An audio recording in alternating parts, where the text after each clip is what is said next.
Hello guys, আসসালামু আলাইকুম। আশা করি সবাই ভালো আছেন। ইনশাল্লাহ আমিও ভালো আছি। আজকে আরেকটি নতুন ব্লগ নিয়ে চলে আসলাম।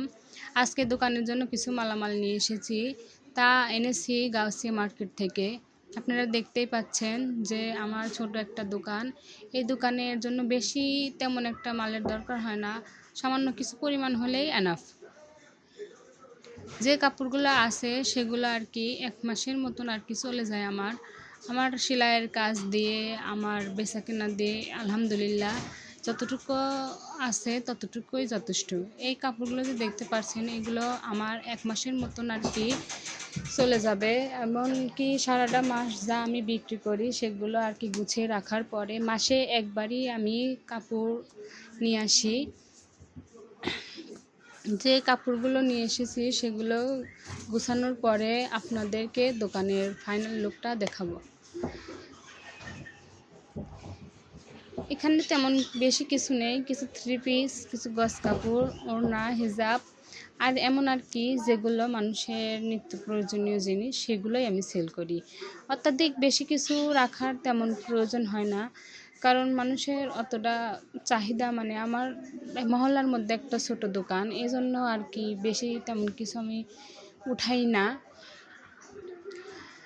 ঘরে বসে থাকার চেয়েও ধরেন যে একটা সামান্য কিছু করতে পারার মধ্যেও অনেক আনন্দ থাকে আর কি, আমি সেটাই করি।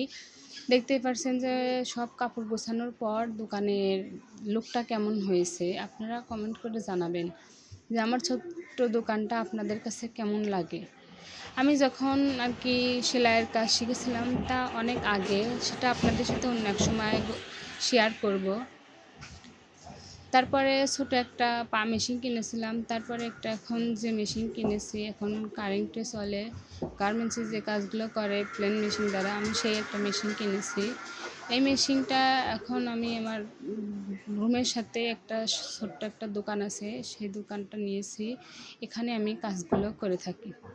বাসায় আমি যখন আগে সেলাইয়ের কাজ করতাম তখন থেকে আমার অন্য একটা মানে আইডিয়া আর কি ছিল যে আমি নিজে কিছু করব। ইনশাল্লাহ আজকে আমি তা করতে পেরেছি।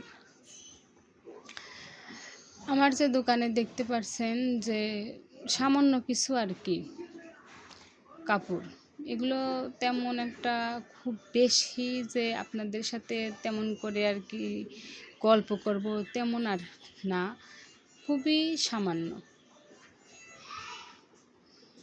আপনারা যদি চান তাহলে ঘরে বসে থেকে এগুলো করতে পারবেন। সামান্য একটা ছোট র্যাক হলে এগুলো করা সম্ভব।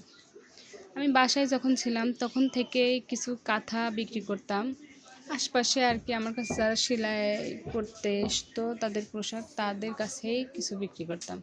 এখন আমার দোকানেও আমি এমন নকশি কাঁথা কিছু রাখি যা আমার সে আগে থেকে বিক্রি করা হয়ে থাকে। আপনাদের কাছে আমার ভিডিওটি কেমন লেগেছে অবশ্যই কমেন্ট করে জানাবেন।